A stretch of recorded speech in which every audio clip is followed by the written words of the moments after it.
Greetings loyal subscribers and honoured guests. I have another Commodore 64 video for you this week, but this time I wanted to do something a little bit different and take a look at a brand new game, rather than one that a lot of people are familiar with already. I shall probably make more videos like this going forward, though they may appear a bit sporadically. This time around I'm taking a look at Exploding Fish, which you can download digitally for free via itch.io or as part of Reset Mixi Disc 11, available from the Reset 64 website or as a physical disc for a small fee. The game was designed and developed by Chris Stanley with help from various other people, including Andrew Fisher, who composed the in-game music, and Roy Widding, who helped out with the extra graphics. The basic idea of the game is that you take control of a diver named Dougal, who has been given the mission of saving various reefs from the threat of nuclear bombs that have been set by the nefarious Doctor Drax. To complicate matters, before each bomb can be retrieved and safely defused on the boat, Dougal will first have to retrieve several keys that have been scattered around the reef. He can only carry one key at a time, and they are always placed in hard to reach places, being blocked or guarded by sea beasties including sharks, anglerfish, octopi and even mermaids.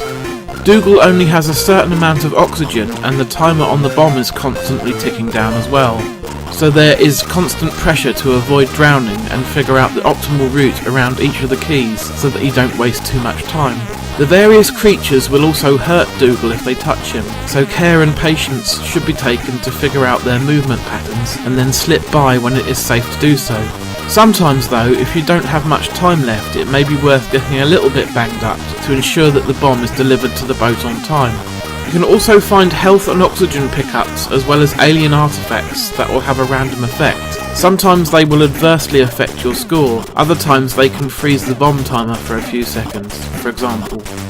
Each reef is arranged differently and the hazards change each time too, with each level getting progressively more challenging. Luckily though, there is a password system so you can carry on where you left off next time. There is a small health penalty for using a password though. Later levels include jet streams that will push you off course if you enter them, so you will need to find a switch to turn them off. I'm not sure how many levels there are in the game in total. I think I have managed to get as high as level 6 so far. Though Exploding Fish can be quite tricky at times, the controls respond well and it's very easy to pick up and play and understand what you need to do within seconds of starting. The game has been designed to remind old school players of the early single screen style games that Commodore themselves would publish. Graphically these games weren't as sophisticated as many of those that would come along later in the life of the machine, but their simplicity does hold a certain appeal. Without flashy tricks to rely on, designers had to make gameplay the main focus, and Exploding Fish does this very well too. The Dougal sprite as well as the enemies are full of character and are well animated. The whole game is incredibly charming and addictive as well. Musically, there are two main tunes that alternate between the levels and both are very catchy. You will probably find yourself humming along as you play, as I did. In conclusion then, if you have any interest in Commodore 64 games today, then it is well worth taking the time to go and download a copy of Exploding Fish and give it a play. I find myself coming back to it frequently because it is both easy to grasp and yet exciting and challenging to get further in.